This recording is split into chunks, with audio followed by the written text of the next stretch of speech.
The mother's relationship with the child is very fucking intense. And if you start to study this and you start to look around, you'll see how mad it is and the control the mother has over the son, especially the son. She also has it with the daughter, but the son is the son. We agree. It's different. So if your father is not able to put mother in her place before you're born, let alone after, she's essentially running the show, and you are food and he's a provider. So as a kid, most kids just are like Kevin Durant. Yes, mom, I love you, mom. I couldn't do it without mom. They have their own setup. They are mama's boy and mama's husband and mama's boyfriend, right? No, I'm like, I want my own life. Like I had a spirit that's fighting for my own space. But he's never backing me. So he's not protecting me. He's not doing what he's supposed to do as you're growing up to protect me against abuse, against violence. Now we're not talking about people with guns. We're talking about psychological violence, emotional violence, which is all the more, if not even more violent than physical violence, because it's subtle, it's invisible, and it's coming from women most often. So how do you build as a son trust to a man, starting with your father or men in general, when this is your experience? Like, I can't trust you. You don't protect me. In one way, it's not, I want to say that he's not trying to raise me. He is, but there's limits. He's limited and he's limiting you. And he's not doing this because he's mean. Some of them are, I suppose some people can be pricks, but your average guy, your average father is not trying to do that. He's limited and he's by his nature, because he's not striving to achieve excellence or mastership. He who's going to limit you, try to limit you, because he hasn't done the exercise of uniting or harmonizing the masculine and feminine energy, mom and dad, within himself. He found his way to compensate and he expects you to follow his formula, believing that this is the optimal formula. So what could happen is, like, if your father achieves a certain level of success, my father achieved great levels of success in his profession. So he's like, well, I've succeeded.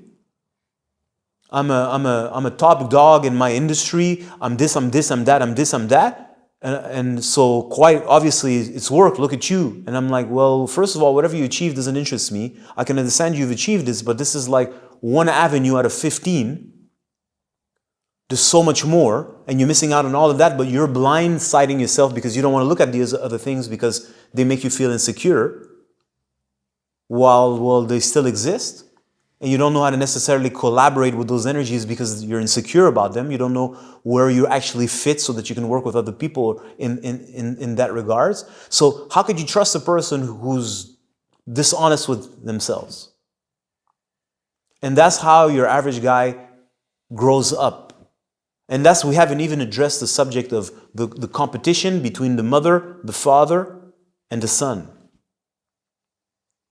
Because the reality is, I'm sorry to say, in case you didn't know, mama loves you best. Mama is using daddy for seed, for herself, and to get children so that she can nourish herself. So you are her little god. You're not really her god. You're her little food.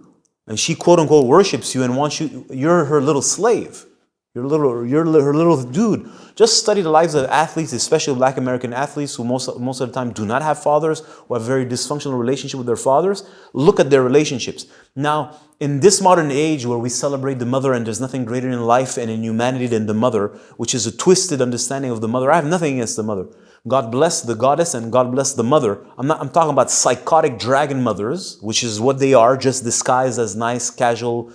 And this is not to criticize, because everybody got to do what they got to do to survive. So it's a nuanced conversation. We cannot have this conversation if you a bitch. And if you're a bitch, please get off my channel. If you're not a bitch, we understand each other. I'll keep going. Thank you for listening. So how is it that all these pieces come together? This is subtle. It's not for everybody. Not everybody can handle it. But there's a competition between the father, the son, and the mother. And like I said, the father feels somehow used by the mother to get to get the child, and the boy becomes the source of food. And not the mother doesn't want necessarily the boy to grow up. She wants to control him, manipulate him, make him into a worker for her. And then these two men now are trying to compete for mother's love, or mother's who will she value more. But in reality, she don't fucking respect the father. So the whole thing is, the whole creative process is done out of alignment. So everything that comes out of it is disease, obviously. It's not supposed to be like, well, Yeah, it's not supposed to be. If in an aligned world, in a dharma lifestyle, it wouldn't be like this. Because then the mother loves the man because he's the man. And her desire to procreate is as a service. This is the key word. Her desire to procreate is her service to the man. It's her gift to the man, not to herself. To the man, because the man cannot procreate, he cannot reproduce himself.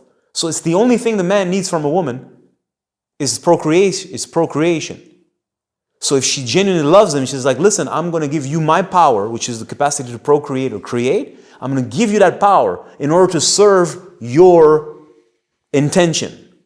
Because your intention, obviously, if it's a real intention, it's a powerful intention, it's going to stretch throughout eternity.